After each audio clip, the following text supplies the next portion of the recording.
Assalamualaikum warahmatullahi wabarakatuh.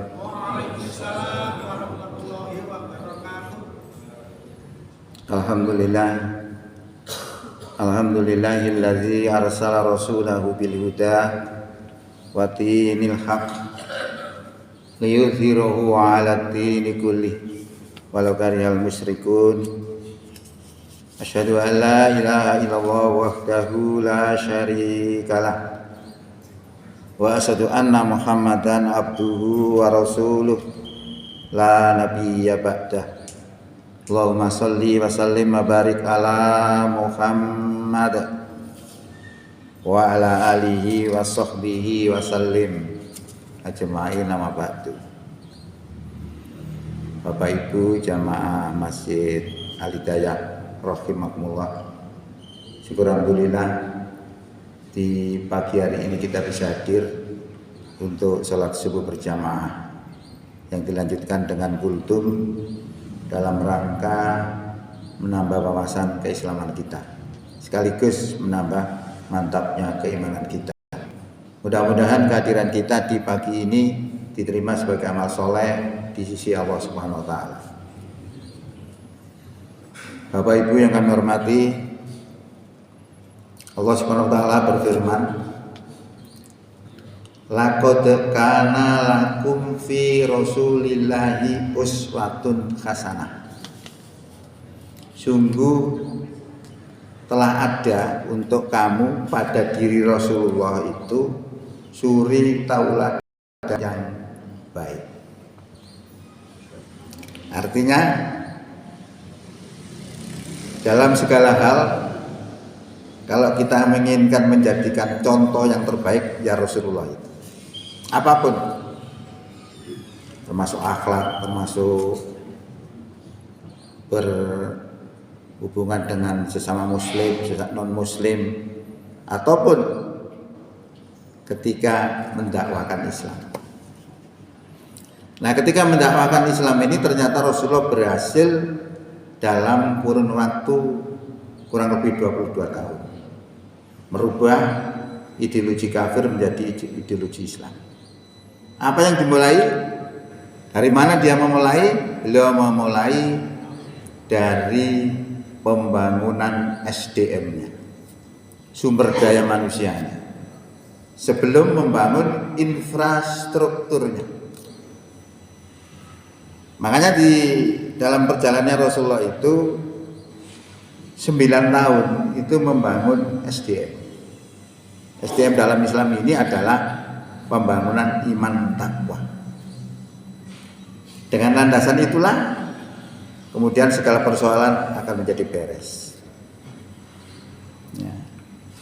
Kalau kita salah dalam menempatkan itu, seperti halnya orang Cina itu pernah membangun tembok raksasa.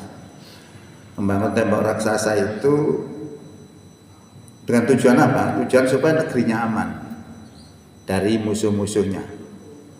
Tapi dalam kurun waktu setelah pembangunan tembok itu 100 tahun terjadi 3 kali peperangan. Nah, musuh-musuh yang menyerang Cina saat itu tidak usah naik tembok, tidak usah gempur tembok. Apa yang dilakukan oleh musuh-musuh orang Cina saat itu? Menyuap penjaga pintu gerbangnya. Sukses. Musuh masuk dengan leluasa. Kenapa? Karena Cina saat itu membangun infrastruktur tapi lupa membangun SDM. Nah, makanya Rasulullah itu sudah benar. Karena Rasulullah itu memang sudah disetting oleh Allah. Ini yang harus dilakukan, ini yang harus dilakukan. Rasulullah tinggal melaksanakannya. Nah, dalam perjalanan ternyata yang dibangun adalah SDM-nya. Dalam bahasa agama disebut akidah, fondasi dasar yang harus ditanamkan dulu, baru kemudian hebat. Ya. Nah, setelah perjalanan itu ternyata memang politik di Arab Saudi saat itu bergejolak. Lalu karena tekanan-tekanan politik yang begitu luar biasa sehingga ada perintah hijrah untuk menyelamatkan akidah itu berhijrahlah ke Madinah. Ya, di sana kemudian juga beberapa saat lagi kembali lagi ke Mekah. Lalu turunlah ayat idza jaa nasrullahi wal fath. Apabila telah datang pertolongan Allah dan kemerdekaan kota Mekah. Wa ra'aitan nasa yadkhuluna fi dinillahi afwaja. Kamu lihat manusia itu berbondong-bondong masuk ke dalam agama Allah. Apa yang diperintahkan saat itu oleh Allah? Fasabbih bihamdi rabbika wastaghfir. Disuruh bertasbih dan memohon ampun. Nah, ini sebenarnya yang dipakai dasar untuk memperingati hari kemerdekaan, yaitu tasbih dan istighfar. Tasbih itu adalah lambang seseorang itu ingat kepada Allah. Istighfar itu adalah lambang penyesalan diri karena melakukan satu hal yang mungkin melanggar aturan-aturan Allah. Dua hal ini kalau dilakukan luar biasa, mental kita menjadi hebat. Hadirin rahimakumullah. Jadi setelah kita ketahui seperti itu, urutan-urutan membangun suatu bangsa itu juga demikian. SDM-nya sebenarnya harus didahulukan. Kalau tidak, gampang roboh. Maka kalau kita sudah memahami seperti ini, kalau ingin menggulingkan satu bangsa itu sebenarnya peradabannya dirusak. Ada beberapa kiat ya, yang kita tanpa terasa, misalnya bagaimana sekarang ini banyak gerakan-gerakan yang intinya adalah merusak tanpa kita sadari. Tapi kalau kita lihat dari kacamata politik, baru bisa kita lihat bahwa ada gerakan-gerakan seperti itu.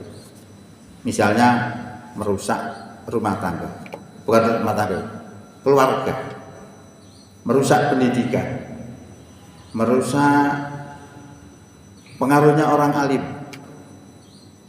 Contoh kalau di dalam suatu keluarga dirusak itu, diciptakanlah para ibu-ibu itu supaya bangga menjadi wanita karir, sehingga lupa kepada pekerjaan yang dirubah. Urusan yang lain, pendidikan anak-anak diserahkan aja kepada pembantunya, selesai. Nah, ini akhirnya fungsi keluarga itu sudah lepas. Pendidikan banyak diserahkan kepada pembantunya, yang anak-anak yang masih kecil-kecil dan sebagainya. Ini juga akan berakibat mentalnya tidak bisa, SDM-nya nanti akhirnya tidak bisa sebagaimana yang diharapkan. Dari sisi pendidikan juga demikian. Fungsi guru itu mendidik. Nah sekarang ini atau beberapa saat yang lalu juga itu, guru itu disibukkan dengan administrasi. Dikasih apa itu namanya tuh? Tiap bulan atau tiap tahun itu harus mengerjakan ini itu. Sehingga guru tidak sempat berpikir sebagai pendidik yang sejati. Pikirannya cuma bagaimana mengerjakan administrasi ini supaya dia dapat yang 24 jam itu apa namanya. Nah itu seperti itu dulu. Sehingga fungsi guru juga tidak begitu hebat seperti dulu. Itu setengahnya kita itu sudah melenceng daripada fungsi-fungsi itu yang sebenarnya. Lah orang alim juga demikian, supaya tidak ada pengaruhnya. Yang namanya ya ayo sudah dapat diajeni, wis karena sudah jadi panutan. Ini disetting seperti itu. Misalnya diikutkan politik yang orientasinya masalah duit saja, bukan masalah perjuangan. Akhirnya sudah tidak ada panutan. Lah ini sedikit demi sedikit peradaban itu akan hancur, negeri itu akan hancur. Makanya Rasulullah itu membangun dengan keimanan. Dimulai dengan keimanan. Kalau orang sudah iman, sudah luar biasa. Karena dengan iman itu orang tidak perlu dijaga sebenarnya. Pernah saya sampaikan juga bagaimana pengaruh iman terhadap orang yang tidak punya. Dia punya kesempatan untuk tapi dia tidak mau melaksanakan karena pengaruh iman. Seorang pengembala kambing yang mengembalakan kambingnya majikannya banyak sekali, umpama diambil dintit 10 tidak tahu yang punya. Sehingga pada suatu hari Umar bin Khattab itu menguji keimanannya, diuji sejauh mana kehebatan keimanannya. Disuruh menjual kambingnya itu satu saja, tapi pemuda ini menolak karena dia merasa itu bukan miliknya. Lalu dibantah oleh Umar bin Khattab, bilang kau sama majikanmu bahwa kambing yang kamu jual kepada saya itu dimakan serigala. Engkau yang masuk. Mama bilang begitu ya tidak ada masalah, tidak ngerti tuh yang punya itu. Tapi apa jawab pemuda itu? Fa'ainallah. Kalau saya jual kambing ini kepada Anda Tuhan, lalu di mana Allah itu? Lah orang ini merasa dilihat oleh Allah. Kenapa dia merasa dilihat oleh Allah? Karena pengaruh iman. Selamatlah dia tidak melakukan korupsi itu walaupun dia punya kesempatan untuk korupsi. Jadi sebenarnya orang-orang korupsi itu bukan karena kurang bayaran, tapi kurang iman. Pernah pada zamannya Presiden siapa lupa saya, supaya orang tidak korupsi diundang bayaran sing akeh. Apa yang terjadi? Korupsi tetap ada dan semakin banyak. Karena masalahnya bukan kurang bayar, masalahnya adalah kurang iman. Lah ini kalau Rasulullah itu membangun, pertama-tama yang dilakukan dalam mendakwakan Islam itu adalah SDM-nya ini dibangun. Lah Allah sudah memberikan satu konsep bagaimana memperkuat keimanan. Dalam Quran disebutkan begini. Wa idza tuliyat alaihim ayatuhu zadathum imana. Apabila dibacakan ayat-ayatnya padanya itu zadathum imana, bertambahlah keimanan. Jadi salah satu membaca Quran itu alat untuk memperkuat keimanan kita. Tapi tentunya Quran yang dibaca dengan pemahaman. Karena kita itu orang Indonesia, gak begitu ngerti bahasa Arab. Kalau orang-orang Arab ya sudah ngerti memang bahasanya. Jadi dengan membaca Quran dengan bahasa Arab ya tidak ada masalah karena dia ngerti. Kalau kita itu kan gak ngerti bahasa Arab. Nah, dari mubaliknya aja juga banyak yang tidak ngerti. Nah ini perlu digalakkan seperti itu. Nah itu bisa kita juga melihat kemarin peristiwa kemarin itu dari peristiwa Idul Adha. Itu bisa juga kita jadikan pelajaran yang terbaik. Karena di situ Ibrahim dan keluarganya itu menunjukkan kepada kita seperti itu loh. Orang beriman takwa itu ketika diperintahkan oleh Allah, jawabannya nggih. Sendika dawuh. Bahasa Arabnya sami'na wa ata'na. Innama qaulal mu'minina idza tu'u ilallahi wa rasulihi liyahkuma bainahum ayyaqulu sami'na wa ata'na. Sesungguhnya ucapan orang beriman itu apabila diseru kepada aturan Allah dan Rasulnya supaya dia menghukumi antara mereka itu, jawabannya adalah ayyaqulu sami'na wa ata'na. Bahwasanya kami dengar dan kami taat. Makanya Ibrahim itu begitu. Walaupun perintahnya berat, tetap dilaksanakan. Karena itu menunjukkan indikator orang beriman itu begitu. Begitu diperintah sami'na wa ata'na. Maka penting membangun ini, salah satunya rahasia Ibrahim taat itu karena dia mencintai apa yang ada di dunia ini tidak lebih daripada mencintai Allah dan Rasulnya. Dan jihad di jalannya itu bisa kita lihat di dalam Quran surat 9 ayat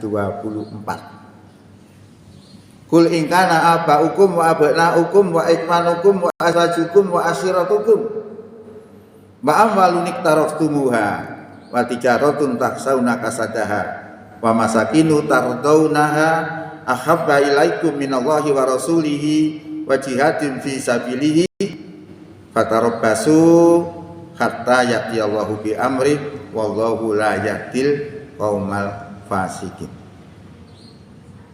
Katakan Muhammad, jika bapak-bapakmu, anak-anakmu, saudara-saudaramu, istri-istrimu, kaum keluargamu, harta yang kamu kumpulkan, perniagaan yang kamu takuti kerugiannya, dan rumah-rumah tinggal yang indah yang kamu cintai adalah lebih kamu cintai daripada cinta kepada Allah, Rasul, dan jihad di jalannya.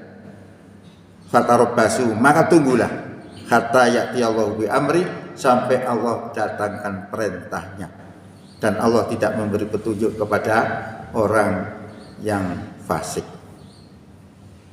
Ayat ini kalau kita analisis dengan apa yang dilakukan Ibrahim, pas. Ibrahim itu jangan dikira tidak suka kepada Ismail. Oh, Ismail itu orang yang soleh. Kalau kita punya anak soleh, tidak mungkin kita benci, mesti senang, mesti cinta. Dites sama Allah, blend, cara kasarnya begitu, cara singkatnya, suruh sembelih. Lagi orang dicintai disuruh sembelih, bayangkan. Tapi ternyata dilaksanakan juga, walaupun pada akhirnya diganti oleh Allah dengan sembelihan yang besar. Itu menunjukkan bahwa Ibrahim itu diuji, lolos. Dan anaknya bilang kepada Ibrahim ketika diberitahu, "Hai anakku, apa pendapatmu?